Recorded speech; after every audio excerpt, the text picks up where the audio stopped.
પણ આપણા સંપ્રદાયની અંદર શું કહી શકાય કે ગ્રંથાધ્યયનનો અભાવ, મહાપ્રભુજીના વચનો, આચાર્યચરણોની વાણી, એમના અર્થનું અનુસંધાન, અર્થઘટન, એનું ચિંતન, એનું મનન, એનો અભ્યાસનો અભાવ હોવાથી આપણી કંઈક ભ્રામક માન્યતાઓ આપણી અંદર પણ ફેલાઈ ગઈ કે ભાઈ પુષ્ટિ બીજ કોઈ દી નાશ થઈ શકે જ નહીં. મહાપ્રભુજી એવું નથી આજ્ઞા કરતા. શ્રી મહાપ્રભુજી એમ આજ્ઞા નથી કરતા કે પુષ્ટિ બીજનો નાશ ન થાય. મહાપ્રભુજી કહે છે જો એ ફલ સુધી પહોંચી ગયું, દ્રઢ થઈ ગયું તો નાશ ન થઈ શકે. જ્યાં સુધી દ્રઢ નથી થયું ત્યાં સુધી નાશ સંભવ છે. એટલે જ આપ કહે છે કે ભાઈ દુસંગાદિનુંથી એનું રક્ષણ કરવું જોઈએ. અસમર્પિત વસ્તુના તસ્માદ વર્જનમ આચરે, ત્યાં સુધી તો આપની આજ્ઞા છે. અસમર્પિત વસ્તુ ત્યાગ કરવો. અન્નદોષ પણ બાધક થશે, દુસંગાદિ પણ બાધક થશે. તો મહાપ્રભુજી બોધ પણ કરે છે કે સંઘ સર્વાત્મના ત્યાજ્ય સચેત ત્યક્તુમ ન શક્યતે સદભિ સ કર્તવ્ય સંઘ એ સંત સંઘસ્ય ભેષજમ. શ્રી મહાપ્રભુજી પણ આજ્ઞા કરે છે ભાઈ દુસંગ જે છે એ તો મહાન બાધક વસ્તુ છે. એટલે દુસંગ લાગે એના કરતાં તો સંગ જ કરવો જોઈએ નહીં. સંઘ સર્વાત્મના ત્યાજ્ય. પણ સચેત ત્યક્તુમ, આપણે સાવ નિસંગ તો કેમ રહેવું?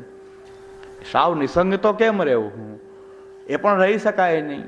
ઘણા એમ કહે છે કે ભાઈ ગ્રહ સેવાનો ઉપદેશ કરે છે તો ઘરમાં કેમ ટકતા નથી? વર્ષ દિવસે આવતા તને 6 મહિના આવ્યા, વારંવાર કેમ આવી જાય છે? એ વાત જ બરાબર છે કે ભાઈ સંગ તો સર્વથા ત્યાજ્ય કરવા જેવો તો છે જ, પણ ન રહી શકાય સંગ વિના તો સદભિ સ કર્તવ્ય સંત સંગસ્ય ભેષજમ.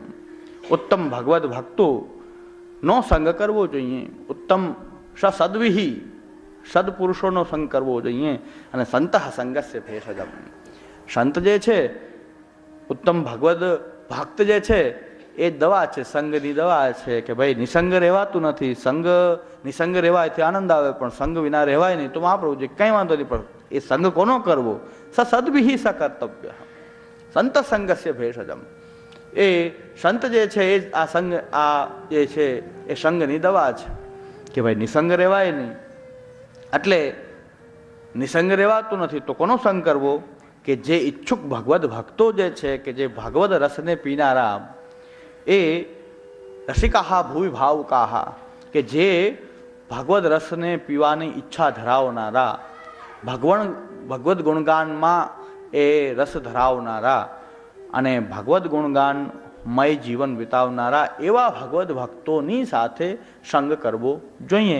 અને એનાથી આપણે દવા મળી જાય છે કે ભાઈ નિસંગ રહેવાય નહીં, દુસંગ કરાય નહીં. તો એનો વતલો રસ્તો મહાપ્રભુજી કહે છે સસદભિ સ કર્તવ્ય સંત સંગસ્ય ભેષજમ. એટલે વૈષ્ણવો જે છે, ઉત્તમ ભગવદ ભક્તો છે, એની અંદર પણ કે જે શ્રી મહાપ્રભુજીમાં નિષ્ઠા રાખનારા છે, શ્રી મહાપ્રભુજીના સિદ્ધાંતોનું જીવનની અંદર પાલન કરનારા છે, એનો સંગ કરવો. એટલે અમારી દવા છે આ કે ભાઈ નિસંગ રહેવાતું નથી અને દુસંગથી બચવું જોઈએ. તો જે મહાપ્રભુજીના ગ્રંથો ભણવા ઈચ્છે, શ્રી મહાપ્રભુજીના સિદ્ધાંતો જાણવા ઈચ્છે, શ્રી મહાપ્રભુજીના પથ ઉપર ચાલવા માટે ઈચ્છુક હોય, શ્રી મહાપ્રભુજીમાં જેની દૃઢ નિષ્ઠા હોય એવાનો સંગ કરવો. એટલે જ્યાં પણ એવું આમંત્રણ મળે છે કે ભાઈ અમારે આ ગ્રંથ શીખવો છે, આ ગ્રંથ ભણવો છે, કંઈક અધ્યયન કરવું છે, તો સંત સંગસ્ય ભેષજમ. તો એમ માનીએ છીએ કે ઉત્તમ મહાપ્રભુજીનો એ સેવક હશે કે જેની ઈચ્છા કોઈ ગ્રંથ અધ્યયનની હોય છે તો ત્યાં આપણે જવું જોઈએ. એટલે અમારી માટે સબ ભૂમિ ગોપાલ કી, કે જ્યાં પણ કોઈ એક જ આવશ્યકતા ખાલી એમ કહે કે અમારે ગ્રંથ અધ્યયન કરવું છે, અમારે આ ગ્રંથ શીખવો છે, અમારે શ્રી મહાપ્રભુજીના સિદ્ધાંતો જાણવા છે, તો અવશ્ય મેં અમારે એ ત્યાં જવું જોઈએ. પુષ્ટિ પ્રવાહ મર્યાદા ભેદ જાણે તો ખબર પડે કે મર્યાદાનું સ્વરૂપ શું છે, પુષ્ટિનું સ્વરૂપ શું છે. પુષ્ટિ માર્ગની અંદર પણ કંઈક મર્યાદા હોય છે. પુષ્ટિ માર્ગની અંદર પણ મર્યાદા હોય છે, જેને પુષ્ટિ મર્યાદા કહેવાય છે. મર્યાદા એટલે સર્વથા ત્યાજ્ય નથી. મર્યાદા તો પ્રભુના શ્રીઅંગમાં પણ બિરાજે છે. કારણ કે પ્રભુનું જે એ વામ શ્રીઅંગ પુષ્ટિ, દક્ષિણ ચરનારવિંદ જે છે આપનો, એ મર્યાદા છે. તો આપનો એક ચરનારવિંદ પણ મર્યાદા છે. ઠાકુરજીના શ્રીઅંગની અંદર પણ મર્યાદા સ્થિત થયેલી છે. હવે મર્યાદા સાવ ત્યાજ્ય જ હોય કે મર્યાદાને તો આપણે અડાઈએ જ નહીં, મર્યાદાથી તો દૂર રહેવું જોઈએ. તો પ્રભુનું એક ચરનારવિંદ આપણે શું કરવું? એની સેવા કરવી કે ન કરવી? પ્રભુનું એક ચરનારવિંદ, દક્ષિણ ચરનારવિંદ એ મર્યાદા છે, અને વામ ચરનારવિંદ જે છે એ પુષ્ટિ છે. એટલે પ્રભુના શ્રીઅંગમાં જ મર્યાદા તો સ્થિત થયેલી છે, તો એ મર્યાદાથી આપણે કેમ બચી શકાય? ચરણ સ્પર્શમાં એક જ ચરણનો સ્પર્શ કરવો, શું દક્ષિણ ચરણનો ચરણ સ્પર્શ ન કરવો? આપણે અવશ્ય કરશું. પ્રભુના બે ચરણારવિંદ છે, એટલે પ્રભુની અંદર ના સ્વરૂપની અંદર જ એક મર્યાદા પણ રહેલી છે. એનું જ્ઞાન આપણને ગયા વખતના ગ્રંથનો જો યાદ હોય કે પુષ્ટિ માર્ગની અંતર્ગત પણ એક મર્યાદા છે. ઘણી જગ્યાએ એક ગોપીનાથજી મર્યાદા, શ્રી ગુસાઈજી પુષ્ટિ, આવું લોકો કહેતા હોય છે. ગોપીનાથજી મર્યાદા અને શ્રી ગુસાઈજી પુષ્ટિ, એનું પણ આપણે સ્પષ્ટીકરણ કરશું. એવી રીતે ઘણા કહેતા હોય છે કે આ એક મર્યાદા છે, આ એક પુષ્ટિ છે. શ્રી ગુસાઈજી જ પુષ્ટિ છે, ગોપીનાથજી મર્યાદા છે. એટલે આ જ આપણે સ્વરૂપ જે છે પુષ્ટિ માર્ગનું જે સેવ્ય સ્વરૂપ શ્રી ગોવર્ધન ધરણ, એમનું પણ એક ચરણારવિંદ મર્યાદા છે, એક ચરણારવિંદ પુષ્ટિ છે. તો સેવનીય સ્વરૂપ છે એ બે ચરણારવિંદ સહિત છે કે એક ચરણારવિંદ વાળું સ્વરૂપ છે? એ એક જ ચરણારવિંદ દ્વારા સ્વરૂપની સેવા કરીએ છીએ કે બે ચરણારવિંદના સ્વરૂપની સેવા કરીએ છીએ? તો આપણે આપણા સ્વરૂપની અંદર પણ એક મર્યાદા સ્થિત થયેલી એક મર્યાદા છે, સ્વરૂપની અંદર બિરાજતી પણ એક મર્યાદા છે. ગોપીનાથ પ્રભુચરણનો ઉત્સવ અમારે ત્યાં માણાવદર ગામ છે, ત્યાં પ્રભુચરણનો ઉત્સવ મનાવ્યો. ત્યારે મારે ત્યાં પ્રવચન કરવાનું થયું, ત્યારે મેં કીધું કે તમે જો ગોપીનાથજીની મર્યાદા કહેતા હો તો હું કહું છું કે શ્રી મહાપ્રભુજી મર્યાદા છે. તો બધાને એમ છે કે તમારું મગજ ફરી ગયું છે કે શ્રી મહાપ્રભુજીની મર્યાદા કહે છે. મેં શ્રી મહાપ્રભુજી પણ મર્યાદા છે. જો શ્રી ગોપીનાથજી મર્યાદા છે તો શ્રી મહાપ્રભુજી પોતે મર્યાદાનું સ્વરૂપ છે. મેં કેવી રીતે મર્યાદા છે શ્રી મહાપ્રભુજીની એ વિષય ઉપર મેં પ્રવચન ત્યાં કહ્યું. તો બધાને એક તો ધ્રાસકો એ ભૂલી ગયો કે આ બધી ઊંધી ઊંધી જ વાત કેમ કરે છે, હવે મહાપ્રભુજીની મર્યાદા કેમ કહે છે? મેં કીધું શ્રી મહાપ્રભુજીનું નામ જ સર્વોત્તમજીમાં છે, અંગીકૃતો સમર્યાદા. અંગે હું નથી કહેતો, શ્રી ગુસાઈજી કહે છે અંગીકૃતો સમર્યાદા. શ્રી મહાપ્રભુજી જે છે એ અંગીકૃતિ જે જીવનો જે અંગીકાર કરે છે શ્રી મહાપ્રભુજી સમર્યાદા, એ ભક્તિ માર્ગની મર્યાદા અનુસાર, એને ગુજરાતીમાં ધોળ જ બોલીએ છીએ, અંગીકાર કરે મર્યાદા અનુસાર. તો અંગીકાર કરે મર્યાદા અનુસાર, તો અહીંયા કેમ પુષ્ટિ અનુસાર ના કીધું? અહીંયા મર્યાદા શબ્દ કેમ વાપરો? આ તો ધોળમાં બોલાય, કદાચ મારું મગજ ફરી ગયું છે, પરંતુ કદાચ સંસ્કૃતમાં અર્થઘટનમાં ભૂલ થતી હોય તો આપણે આપણી સાદી ભાષા ગુજરાતીમાં કહીએ છીએ અંગીકાર કરે મર્યાદા અનુસાર. મર્યાદા કઈ? એ પુષ્ટિ ભક્તિ માર્ગની એક મર્યાદા કે જે મર્યાદા અનુસાર જીવની અંગીકૃતિ આ કાલમાં થાય છે. અંગીકૃતૌ સમર્યાદા. સમર્યાદા ભક્તિ માર્ગીય મર્યાદા, ભક્તિ માર્ગીય શરણાગતિની, સમર્પણની, નિવેદનની, પ્રભુને નિવેદન કરી અને જે જીવને પ્રભુની સન્મુખ બેસાડવો અને તુલસી પત્ર હાથમાં આપવું અને પ્રભુ શ્રી ગોવર્ધન ધરણને નિવેદન કરાવવું, આવા પ્રકારની જે મર્યાદા જે છે, અંગીકારની જે મર્યાદા છે, એ અનુસાર જ જીવનો આપ સ્વીકાર કરે છે.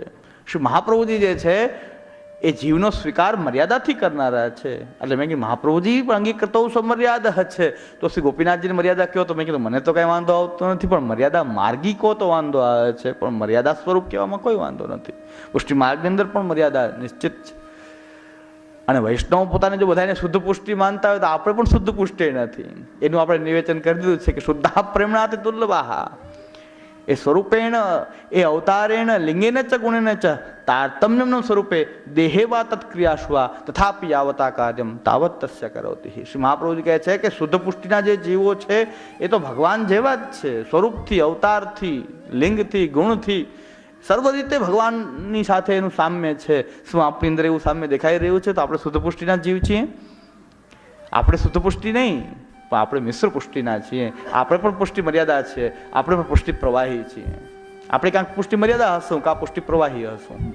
જો ગુણગાન પરાયણ હોઈએ તો આપણે પુષ્ટિ મર્યાદા કહી શકીએ, પણ ગુણગાન પરાયણ હોય, કેવલ ક્રિયા પરાયણ હોઈએ તો આપણે પુષ્ટિ પ્રવાહી છે. એટલે હું તો પુષ્ટિ પ્રવાહી હોય એવું લાગે છે મને, બીજું તમે જે હો તે, પણ હું તો પોતાને પુષ્ટિ પ્રવાહી ગણું છું, કારણ કે ક્રિયા પરાયણ છે. સેવા અને કથાની એ ક્રિયામાં પરાયણ છીએ, કારણ કે હું શુદ્ધ પુષ્ટિનો તો નહીં, પણ પુષ્ટિ મર્યાદાનો પણ નથી, પુષ્ટિનો પણ નથી. મને તો એમ લાગે કે મારી સ્થિતિ અત્યારે પુષ્ટિ પ્રવાહી હોઈ શકે, કારણ કે ક્રિયામાં પરાયણ છીએ. સેવા એ કથાની ક્રિયા આપણી અંદર કંઈક પ્રવાહ તો ભળેલો છે એમ કહીએ તો, બીજી વાત નહીં, પણ પ્રવાહી કામનાઓ કંઈક ને કંઈક આપણી અંદર પુષ્ટિ પ્રવાહી જીવ છીએ આપણે.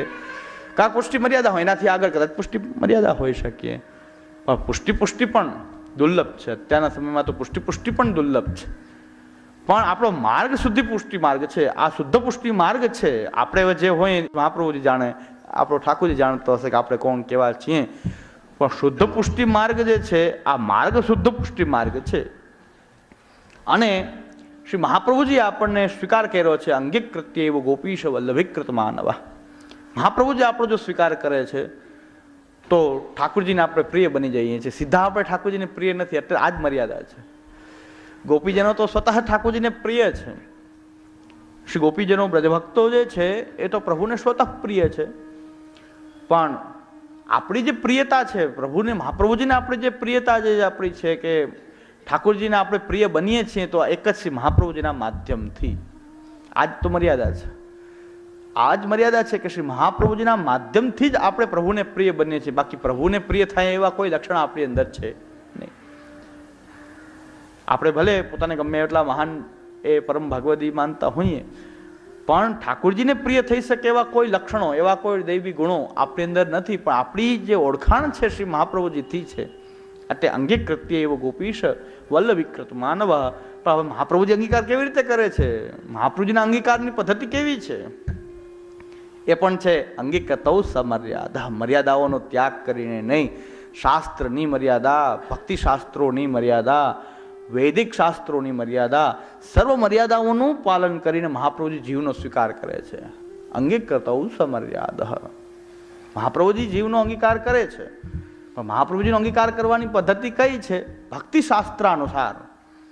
પ્રભુ શ્રી ગોવર્ધન ધરણ મહાપ્રભુજી કહે છે કે હું તો કેવલ ત્યાં એ સાક્ષી રૂપ કહો તો સાક્ષી રૂપ છું, કેવલ હું ત્યાં આચાર્ય રૂપ છું, ગુરુ રૂપ છું, પણ તમારો સંબંધ હું કરાવનારો છું મારી સાથે નહીં, પણ પ્રભુ શ્રી ગોવર્ધન ધરણ સાથે. ગહી સોપત શ્રી ગોવર્ધનના છે. મહાપ્રભુજી પણ આ સ્વરૂપ છે, શ્રી ગુસાઈજી પણ આ સ્વરૂપ છે. ગહી સોપત શ્રી ગોવર્ધનના છે. પોતે નહીં, એને પકડીને પોતાની પાસે રાખતા નથી, પણ જીવને આપ જેને પકડે છે એને શ્રી ગોવર્ધન ધરણને સોંપે છે, શ્રીનાથજીને સોંપે છે, પ્રભુને સોંપે છે, પ્રભુથી એમનો સંબંધ કરાવે છે. એ જ અંગીકૃતિની મર્યાદા છે, અંગીકૃતૌ સમર્યાદા. એટલે શ્રી મહાપ્રભુજી પણ અંગીકૃતૌ સમર્યાદા છે, તો પ્રભુચરણ શ્રી ગોપીનાથજી અંગીકૃતૌ સમર્યાદા હોય કે મર્યાદા સ્વરૂપ હોય તો એમાં કોઈ આશ્ચર્યજનક બાબત હોઈ શકે નહીં. કારણ કે મહાપ્રભુજી પણ એવા જ સ્વરૂપ છે. મહાપ્રભુજી જે છે એ ધોતી ઉપણા ધારણ કરે છે, હાથમાં માલા લઈ શ્રી કૃષ્ણ શરણમમાં પણ આપણા શ્રેષ્ઠમાં આ માલા છે, આ ભાગવતની પોથી છે. આ જ તો મર્યાદા છે, આ જ ભક્તિશાસ્ત્રની મર્યાદાઓનું આપણે મંડન કર્યું. સર્વ મર્યાદાઓનું મંડન કરવા માટે ભૂતલ ઉપર પ્રકટ થયા છે આચાર્ય ચરણ. આ કર્મ માર્ગ પ્રવર્તક પણ છે. સર્કલ મર્યાદા એનું એ મંડન કરવા માટે આપનો પ્રાદુર્ભાવ થયો છે. મર્યાદાઓનું ખંડન કરવા માટે મહાપ્રભુજીનો પ્રાદુર્ભાવ થયો નથી. શ્રી મહાપ્રભુજી આચાર્યની મર્યાદા, વેદ શાસ્ત્રોની મર્યાદા, ભક્તિ શાસ્ત્રોની મર્યાદા, ભક્તિ માર્ગની મર્યાદા, આ સકલ એ મર્યાદાઓનું આપણે મંડન કરવા માટે ભૂતલ ઉપર આપનો અવતાર પ્રાદુર્ભાવ શ્રી વલ્લભનો એ ભૂતલ ઉપર પ્રાદુર્ભાવ થયો છે. એટલે મર્યાદા સ્વરૂપ જે ગોપીનાથજી છે એવી આપણી એક ભ્રામક માન્યતા છે, આપણી અંદર ફેલાયેલી રહી છે સંપ્રદાયની અંદર. એનો જો ગ્રંથોની અંદર જોવામાં વાર્તા પ્રસંગોની પણ ચર્ચા, 6 દિવસ પર્યંત વાર્તા પ્રસંગને કેમ જોવાય, વાર્તા પ્રસંગનું અધ્યયન કેવી રીતે કરાય, એનું પ્રામાણ્ય કેવી રીતે નક્કી થાય, વાર્તા પ્રસંગને કેટલું બધું જ વાર્તામાંથી સીધું એ અનુકરણીય હોતું નથી. આપણે એની પણ વિશદ ચર્ચા કરી, કારણ કે વાર્તા પ્રસંગને કારણે ઘણાને ભ્રમિત કરવામાં આવે છે, મોહિત કરવામાં આવે છે. તો વાર્તા પ્રસંગોને જોવાની પદ્ધતિ શું છે? વાર્તા પ્રસંગની જોવાની પદ્ધતિ જ આ છે, એનું પ્રામાણ્ય સ્વતઃ નક્કી નથી થતું. મહાપ્રભુજીની જે વાણી છે, શ્રી ગુસાઈજીના ગ્રંથો છે, શ્રી ગોપીનાથજીના ગ્રંથો છે, એનું સ્વતઃ પ્રામાણ્ય છે. આ વાણી વેદ તુલ્ય પ્રમાણ છે આપણી માટે, કારણ કે મૂળ વાણી છે. જ્યારે વાર્તા પ્રસંગો જે છે એ શ્રી ગોકુલનાથજી લખેલા નથી કે કોઈ આચાર્ય દ્વારા લખાયેલા નથી, પણ સેવકો દ્વારા, ગોકુલનાથજીના સેવકો દ્વારા પ્રકટ કરાયેલા છે. હું બોલું કેસેટ હોય તો મારી મૂળ વાણી કહેવાય, મારી વાતને કોઈ બીજો વ્યક્તિ રજૂ કરે એમાં ઘણા બધા ફેરફારો થઈ શકે છે. તમે વતનામાં તો શું સાંભળીને આવ્યા, એકને એક વસ્તુ સાંભળીને આવ્યા, 3 જણા જુદી જુદી વાત કહે છે. કારણ કે એને પોતાનું એ કેટલું એને ગ્રહણ કર્યું, કેટલી એની ગ્રહણ કરવાની શક્તિ, અને પાછળથી કેટલું પોતાના પૂર્વાગ્રહો વગેરે હોય એ પણ અંદર ભળી જતા હોય, તો ઘણું બધું એમાં મિશ્રિત થઈ શકે પાછળથી. જો મૂળ વાણી હોય તો એમાં પણ આપણે વાર્તા પ્રસંગને પ્રમાણ તો માનીએ જ છીએ, પણ ક્યાં સુધી માનીએ છીએ કે જો મૂળ સિદ્ધાંતથી વિરુદ્ધ પ્રકાર ન હોય ત્યાં સુધી બધું જ વાર્તા પ્રસંગ જે છે એ અનુકરણીય છે, માન્ય છે. પણ વાર્તા પ્રસંગ જે છે એનો એક હેતુ કેવલ સિદ્ધાંત જે છે બતાવવાનો નથી, પણ ત્યાં સિદ્ધાંત બતાવવાનો પણ પ્રસંગ છે, કોઈ ભગવદીયનું સામર્થ્ય બતાવવાનો પ્રસંગ છે, કોઈ ભગવાનનું પ્રમેય બળ શું છે બતાવતો પ્રસંગ છે. આ પ્રસંગોને અલગ અલગ એનું વિભાજન કરીને એનું ગ્રહણ કરવા જોઈએ. વાર્તા પ્રસંગમાં કોઈક પ્રસંગો એવા છે કે જેમાં ભગવદીયનું સામર્થ્યનો એ પ્રકાશ કરવામાં આવ્યો, તો કોઈમાં ભગવાનનું સામર્થ્ય, શ્રી ગુસાઈજીનું, મહાપ્રભુજીનું એનું સામર્થ્ય કેટલું છે પ્રમેય બળ, એનો પણ એ દ્યોતક પ્રસંગો વાર્તામાં છે. એટલે વાર્તા પ્રસંગ એ સિદ્ધિ અનુકરણીય નથી. જો સિદ્ધિ અનુકરણીય હોય તો પછી ગુલાબદાસ ગુલાબ ખાં થઈ ગયા, તો આપણે બધાએ ખાં લગાડવું પડે. પછી આવું ઘણી બધી સંદિગ્ધતા ચર્ચા મેં ગઈ વખતે કરી લીધી છે, થોડુંક પુનરાવર્તન કરું છું, પાછું યાદ અપાવું છું કે આપણે આ ચર્ચા ખૂબ વિસ્તારથી કરી જ છે. જો અનુકરણીય પ્રસંગો હોય, બધા જ સિદ્ધાંત રૂપે જો માન્ય હોય, તો પછી ગુલાબદાસ ખાં એ દાસમાંથી ખાં થઈ ગયા તો એ વાંધો ન આવ્યો, અભક્ષાભક્ષ ખાવા માંડ્યા તો એ વાંધો, તો અસમપિત વસ્તુ નામ તસ્માદ વર્ધનમ આચરે સિદ્ધાંત ક્યાં જશે?